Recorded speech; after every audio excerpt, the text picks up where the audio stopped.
Hey guys, got a surprise this week for me as well as presumably everybody else. I'm going to tell you the story behind this fan here. My parents' neighbors, since they moved in, which was either right before or right after I was born, I don't remember which,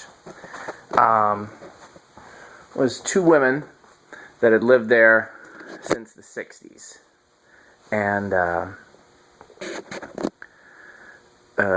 one of the women had bought the house with her mother, and in 1950 when the house was built.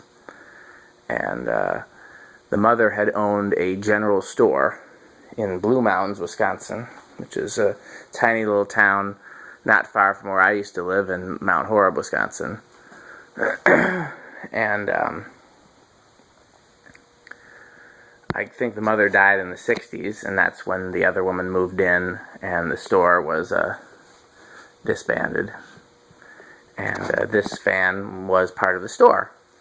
And since then, in the 60s, it sat in their basement in the house next to my parents, and they occasionally used it to dry the floors if water would leak into the basement.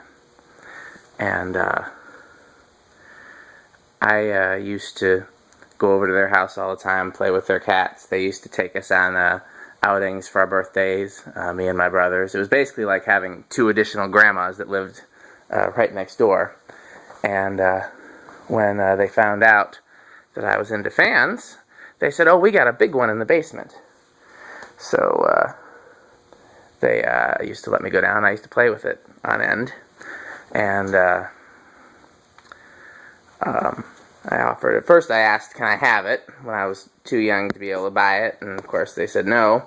And then later on I offered to buy it, but the woman whose mother it had belonged to didn't want to sell it because it was her mom's, and she kept everything that was her mom's. And that woman passed away a few weeks ago. She was 91. And the other woman that lived there, her partner and roommate, I've been fairly close to and been helping with stuff around the house. And my daughter has now been growing up, going over there and playing with the cats and having a similar relationship with them than I did. And I just happened to run into her today. And I've been meaning to ask her about this. There were a couple things in the house that I really wanted that belonged to the woman that passed. And I knew that they probably weren't going to keep them, but I also didn't really know when was the right time to bring it up. I didn't want to, hey, the woman that you lived with for, how many years is that? 50 years? Just passed away. I want her stuff now. I couldn't really think of a way to bring it up. And so I'd been holding off saying anything. And I just happened to go over there today just to kind of check on her and see what was going on. And out of the blue, she said, "Hey, you remember the big fan in the basement?" And I said, "Yeah." And she said, "Well, you can have it." And I said, "Wow, well, thank you. I'd been actually thinking about it and wanting to ask you for it, but didn't know how to bring it up." And so I'll probably make a video of their house later because everything in that house is just as old and as cool as this fan is. The woman that passed away kept everything from when her mother moved in 1950, and including some stuff from before that. And they didn't throw anything out, and they didn't replace anything unless it was needed. So all the appliances are original, all the lamps are original. The sofa, believe it or not, is original. The carpet is original, and all of it is in remarkably good shape. Other than looking like a 60-year-old couch, the couch looks like a new couch. Other than it being, very dated-looking carpeting, it looks brand new. It doesn't look worn or dirty or anything like that. A lot of the stuff there, the lamps and appliances, and there's old clocks, and there's antiques, and so I'm probably going to do a video showing some of the stuff in there, and we're going to I know that some of the woman that passed, her family is going to take some of the stuff that was hers and her mother's, and then the other woman is going to take some of the stuff and she's going to move into an apartment, and then the rest of it, myself and my aunt are going to have an estate sale and sell. So there's going to be a lot of really cool stuff, and anybody who collects things from the 50s and 60s might want to let me know what to look out for, and I will look out for things.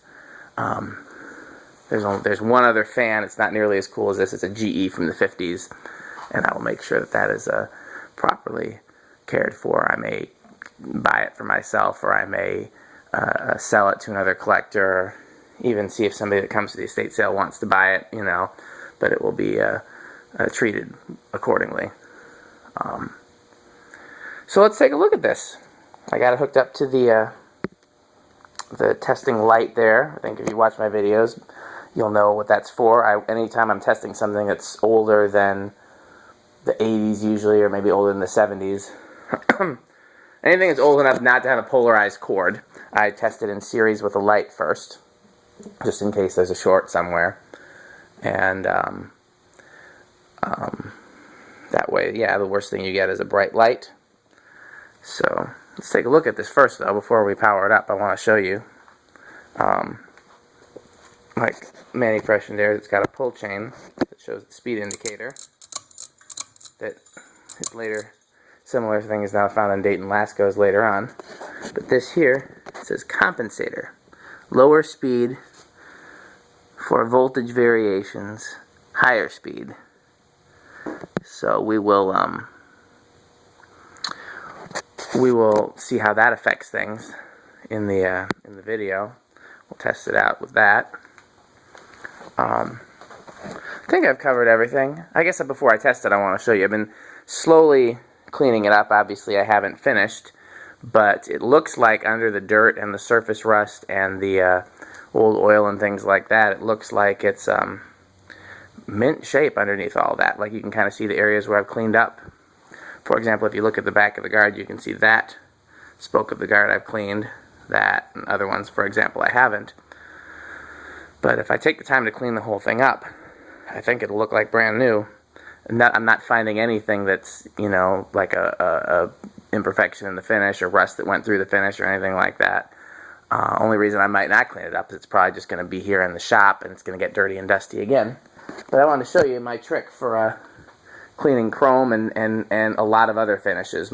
Chrome and anything that's a good sturdy painted finish, like a baked on enamel or something like that, is WD-40 and 4/0 steel wool. Let me see if I have the bag for the steel wool. 4/0 is 4 zeros.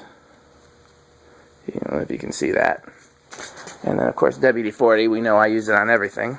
So I've got just a little piece of steel wool down there. This is a trick that somebody taught me years ago, and it helped inspire my love for WD-40. So let's just clean one of these other. And then let's wipe off the residue. And you'll see it looks like brand new chrome. So I haven't found, like I said, I started cleaning. You can see kind of where I started cleaning this oiled oil off there. I did one section on the base. You can kind of see that section's been polished up. I haven't done anything in full. Just wanted to see how well it would clean up, and it looks like it's going to clean up really well. Oh, here's another thing. It's got a tag on the end of it. Fresh and Aire. Use special switch on motor for lower speed if necessary due to high line voltage. I guess it's so if you want a lower speed. Important oil motor, both front and rear bearings, once each year and only with special electric motor oil to ensure long bearing life. Do not use ordinary machine oil. If your hardware dealer cannot furnish special electric motor oil, we offer it at a small cost. Fresh and Aire Company, 2626 Washington Boulevard, Chicago, Illinois, with 2 L's, USA. Attach this tag at bottom of the speed control chain for future reference. If I didn't mention it already, the two women were both cat crazies. So there's a cat toy on the end of the pull chain. And I'm probably going to leave it on there because it's just kind of an homage because it's just so fitting that they would have a cat toy on it, because they were literally everything in that house is cat related in some way or form. So I've got this power strip here that's powered on, and then I don't know if this is going to start with high or low, so we're just going to start it up and see where we're at. The light. I did put some oil in there, by the way. I used my Zoom spout. It's probably been refilled with 10 weight non-detergent. It's probably not the original Zoom spout oil.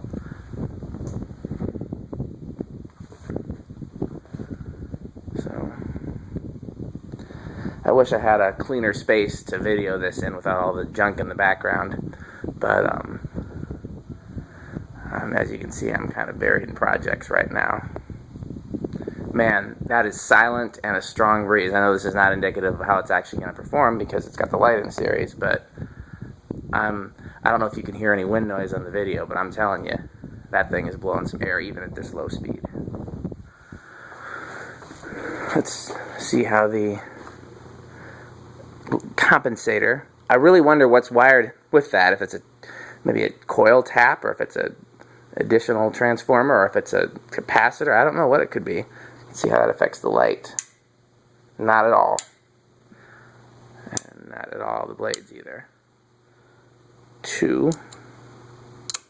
So okay, so that must have been high because the light got dimmer. Let's see if the compensator does anything. Oh, now it's the light changes a little bit, so it appears that maybe it only affects medium and low. Maybe it pertains to the speed coil. We'll find out with the amp meter. It'll give us a clue there. It's going to be low. Let's see. Yeah, you can see there's a difference there too.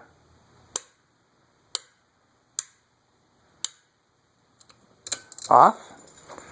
Okay, well before I use the amp meter, let's test the line voltage and just see what it's at.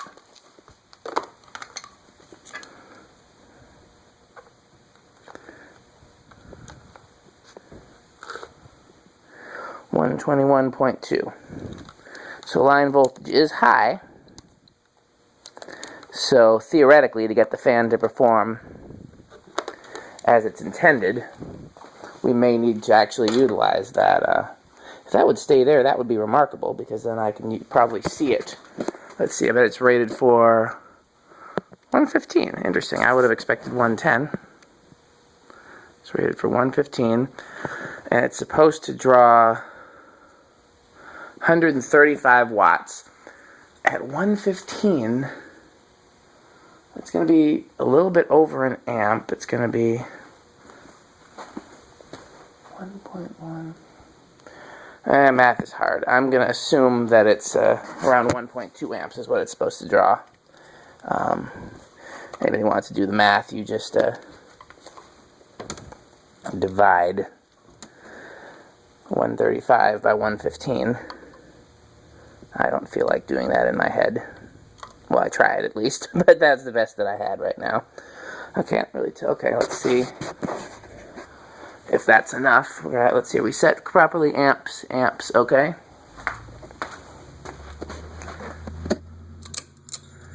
Okay, starting out at 2.8, dropping down to 1.8. So that's a very high current draw compared to what it's rated for.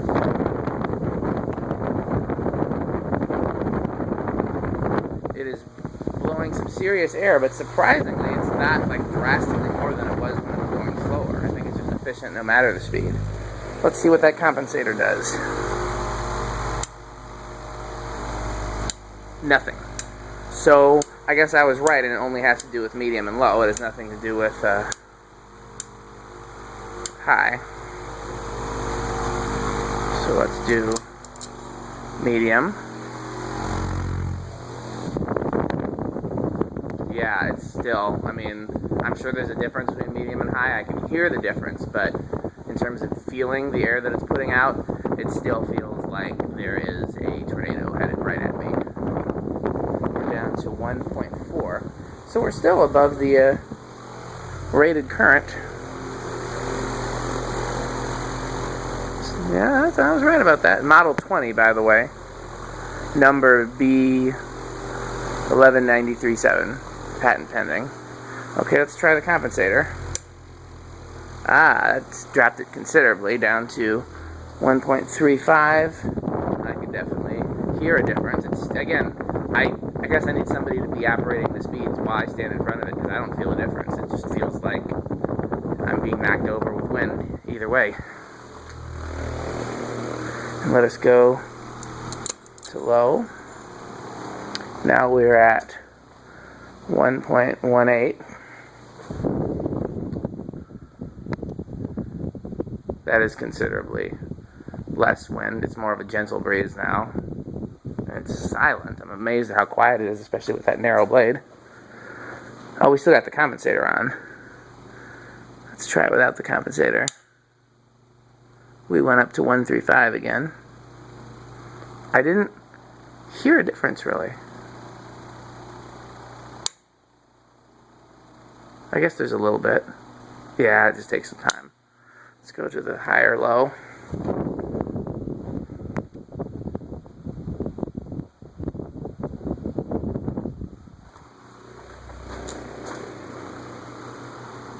Go to the lower low.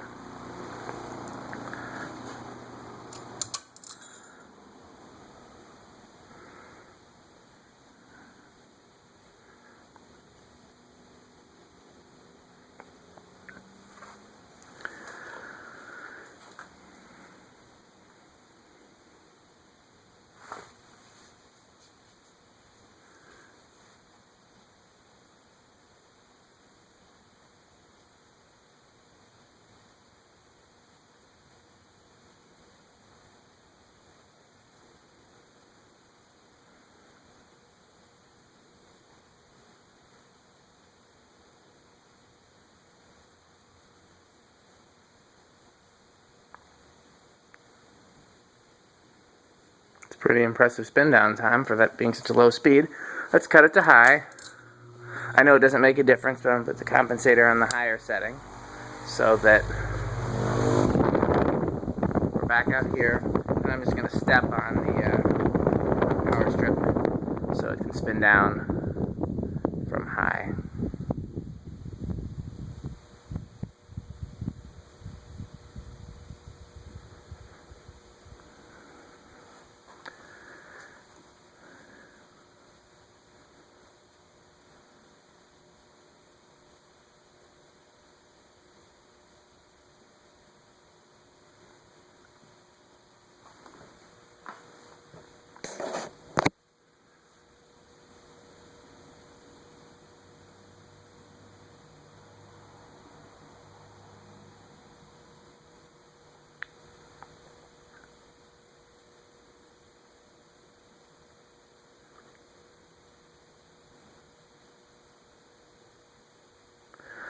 Last thing I'm going to do before I forget, I'm going to run upstairs right quick and get my tape measure. Unless there's one down here. I don't see one. That's all Dean and Wayne's junk.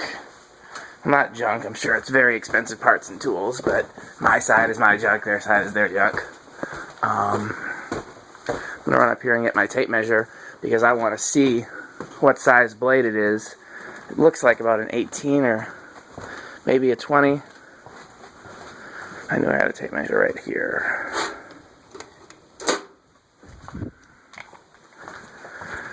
Yeah, I gotta figure out where I'm gonna put it up here. I think if I'm ever done testing commercial fans, I'll just sit it at that end. Have one at each end, have a mobile air on this end and a freshie on this end, but that would impede me from testing commercial fans. So I don't know, I gotta find a place for it.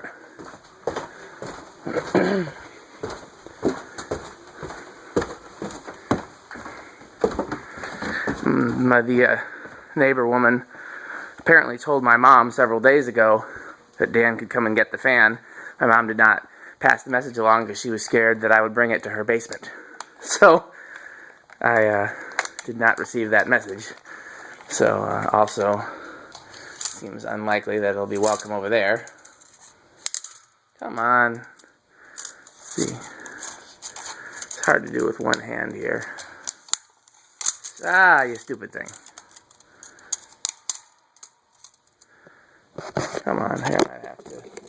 both hands for a second, so it sucks for you guys watching the video that that's what you're seeing right now. Okay. I'm measuring the guard rather than the blade, and the guard as close to the blade as I can get seems to be right around 19 inches. I didn't think they made a 19. Oh, it's 20. 20 inches. I just measured inside the guard. It's 20. So, well, I hope you like that. I'm excited to have it. And, yeah, a couple more videos tonight. And thanks for watching.